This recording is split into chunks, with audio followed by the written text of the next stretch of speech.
ॐ शं शनैश्चराय नमः।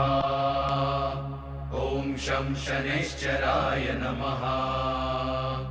ॐ शं शनैश्चराय नमः। ॐ शं शनैश्चराय नमः। यही विधि का विधान है कि अब आपको अपना सारा जीवन अपने पति का मुख देखे बिना ही रहना पड़ेगा। अब हम सौगंध लेते हैं कि हम स्वयं को इस योग्य बनाएंगे कि अपने पति के दर्शन कर पाए।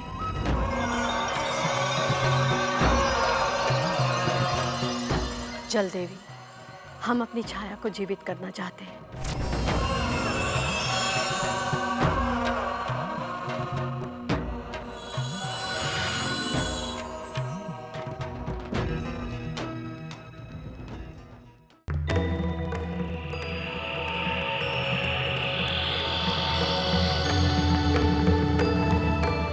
छाया, हमें तपस्या करने जाना है, इसलिए हमें सूर्यलोक को छोड़कर जाना होगा। मैं समझी नहीं, आज से तुम संज्ञा बनकर सूर्यलोक में रहोगी।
हम जानते हैं हमने अपने पति के साथ बहुत बड़ा कपट किया है, परंतु हम मजबूर हैं।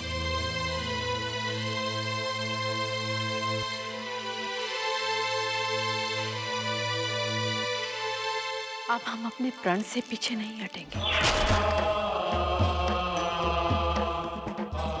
अब या तो हम अपना पत्नी धर्म निभाने के लिए योग्य हो जाएंगे,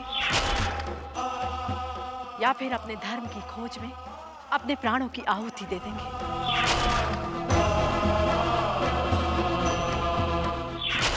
यदि ये हमारी भूल है तो हम जन्म जन्म तक इसका दंड भुगतने के लिए तैयार हैं। परंतु अब हम ये अधूरा जीवन और नहीं जी सकते।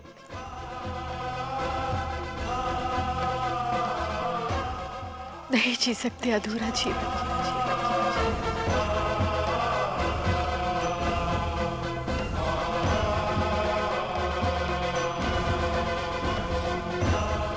हो सके तो हमें क्षमा कर दीजिएगा सूर्यदेव, क्षमा कर दीजिए।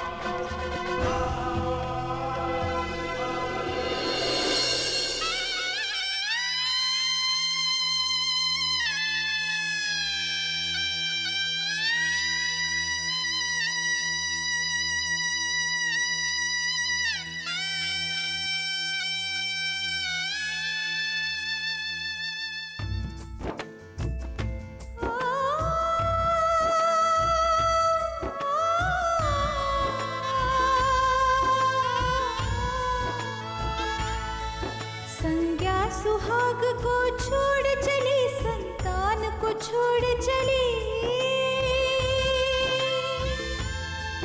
खुशहाल गृहस्थी छोड़ चली, सब कुछ छोड़ चली।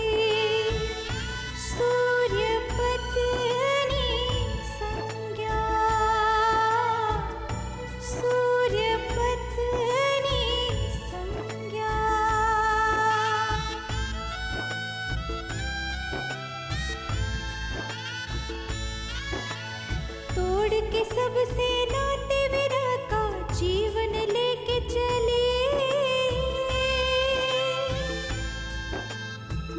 की सुनहरी यादें झोली में वो तो निकल पड़ी, वो तो निकल पड़ी। मामा कहाँ चल गई थी आप?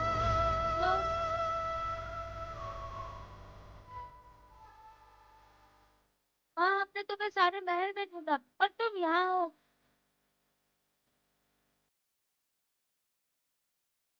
चलो हमारे साथ माँ। माँ चलो ना।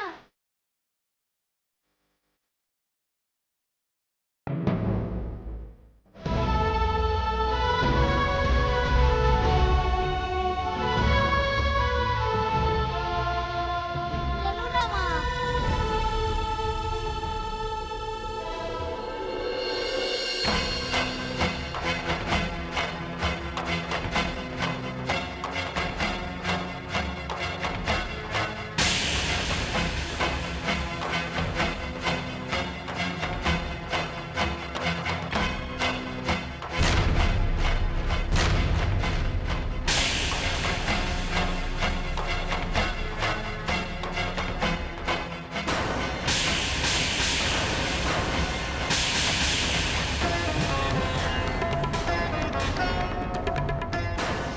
क्या बात है देव, आपने हमें तिलक करने से क्यों रोक दिया? कौन है आप देवी?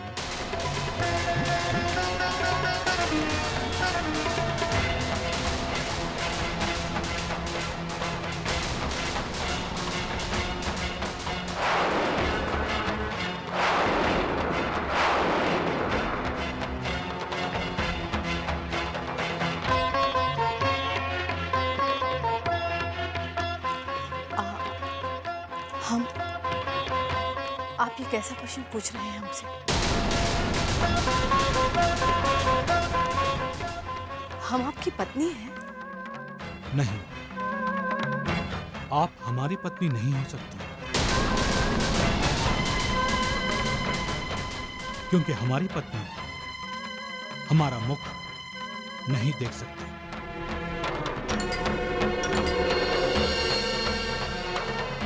और आप तो हमारा मुख भी देख रहे हैं और हमारी आंखों में आंखें डालकर हमसे बात भी कर रही हैं। कौन है आप देवी? हम कोई और नहीं, आपकी पत्नी ही है देव।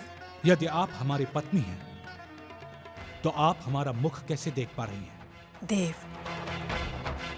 हम बरसों से आपका मुख देखने के लिए अपने इष्ट देव की आराधना कर रहे थे। उन्होंने हमें आपका मुख देखने का वरदान दे दिया है, इसलिए हम अपनी खुली आंखों से आपके दर्शन कर पा रहे हैं। देवी, आज हम बहुत प्रसन्न हैं। आज आपने हमारे मन से बहुत बड़ा बोझ उतार दिया। अन्यथा हमेशा हम इसी चिंता में खुले रहते कि कैसे आपके इस दुख को दूर करें। आज हमारी प्रसन्नता के अतः नहीं है देवी, आज हम बहुत प्रसन्न हैं। अब तो सब ठीक हो गया है, और इस तरह से आरती को बीच में रोकना अच्छा नहीं होता देव।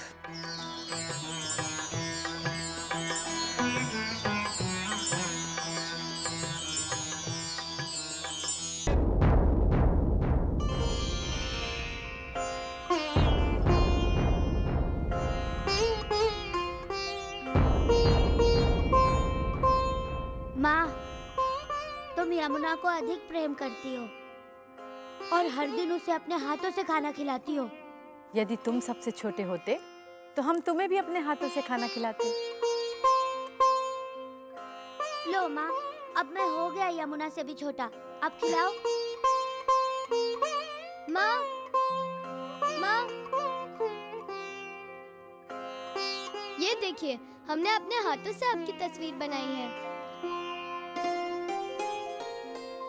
माँ, ये आप हैं और ये आपकी छाया।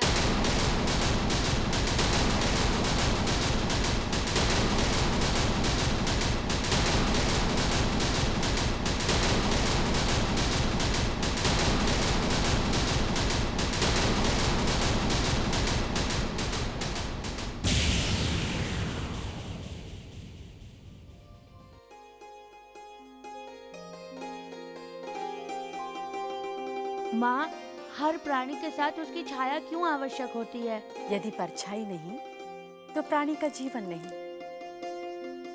यदि किसी प्राणी की परछाई गायब हो जाए तो वो मृत हो जाती है। ऐसा विधि का विधान है। माँ, इसे हम अपने कक्ष की दीवार पर लगाएंगे। हम भी तो तुम्हारी माँ की परछाई ही हैं, पर ये राज हम तुम्हें कभी नहीं बता सकते, कभी नहीं बता सकते।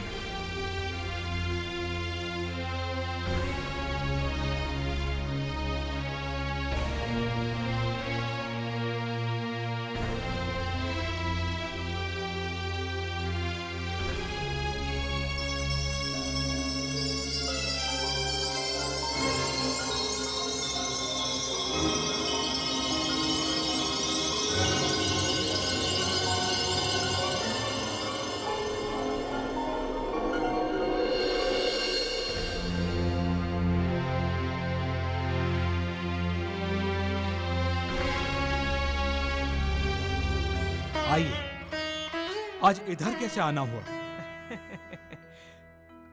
हम तो आपसे ये भी नहीं कह सकते कि आपके दर्शन करने चले आए हैं, क्योंकि आपके दर्शन तो विश्वकर्मा जी कर सकते हैं या स्वयं नारायण। विराजिए। कहिए ब्रह्म ऋषि, हम आपकी क्या सेवा कर सकते हैं? सेवा में तो मैं उपस्थित हुआ हूँ। आपको नारायण का एक संदेश देने आया हूँ। संदेश? आपके यहाँ एक विलक्षण संतान जन्म लेने वाली है, जो महाशक्तिशाली होगी और साथ ही साथ अत्यंत क्रोधी और जिद्दी भी होगी। ये आप क्या कह रहे हैं मुनिवर? हाँ देव, वो ऐसी संतान होगी जो सारे लोगों को प्रभावित करेगी और बड़े बड़े देवता उसके नाम से थर-थर कांपेंगे। प्रणाम सूर्यदेव। बधाई हो, आपके यहाँ पुत्र का जन्म हुआ है। क्या? क्या? आइए मुनिवर, आप भी हमारे पुत्र को आशीर्वाद दीजिए। हाँ, हम आशीर्वाद अवश्य देंगे। आखिर ब्रह्मांड में शक्ति का संतुलन बनाए रखने के लिए न्याय और दंड के अधिपति का जन्म जो हुआ है। कहाँ जा रहे हैं सूर्यदेव? हमें अपने पुत्र के दर्शन करने हैं। रुकिए सूर्यदेव, आपके यहाँ विलक्षण पुत्र का जन्म हुआ है। इतनी आसानी से आप मुख नहीं देख सकते। अगर आपको मुख देखना है तो आपको कुछ देना पड़ेगा। अवश्य। ये हमें नहीं चाहिए सूर्यदेव, हमें तो कोई वरदान चाहिए। हमने तुम सबको एक एक वरदान दिया, कभी भी मांग लेना। जैसे आपकी इच्छा सूर्यदेव। त्रिलोकी, सूर्यदेव कितने प्रसन्न नजर आ रहे हैं। हम देख रहे हैं देवी, इस प्रसन्नता में सूर्यदेव इतने पागल हो गए हैं कि बिना सोचे समझे ही दासियों को वरदान दे दिया। देवी, देवी, हमारा पुत्र कहाँ है? देवी, कहाँ है हमारा पुत्र? उसकी दाई माँ उसे सूर्यलोक घुमाने ले गई है। देवी, ये क्या कह रही हैं आप? हमारा पुत्र हमसे बिना मिले सूर्यलोक घूमने चला गया। देवी, अब हमसे और प्रतीक्षा नहीं होती, हमें जल्दी हमारे पुत्र का मुख दिखाइए। देखा देवगणों, सूर्य देव कितने उतावले हो रहे हैं अपने पुत्र का मुख देखने के लिए। उनसे अपनी खुशी संभाली नहीं जा रही है। नारायण करें कि पुत्र का मुख देखने के बाद भी उनकी यह खुशी बनी रहे। हे मुनीश्वर, ऐसा क्या है पुत्र के मुख पर जो कुछ अनर्थ हो सके? यही तो नहीं नहीं, मैं अभी आपको कुछ नहीं बता सकता। बस आप लोग देखते जाइए।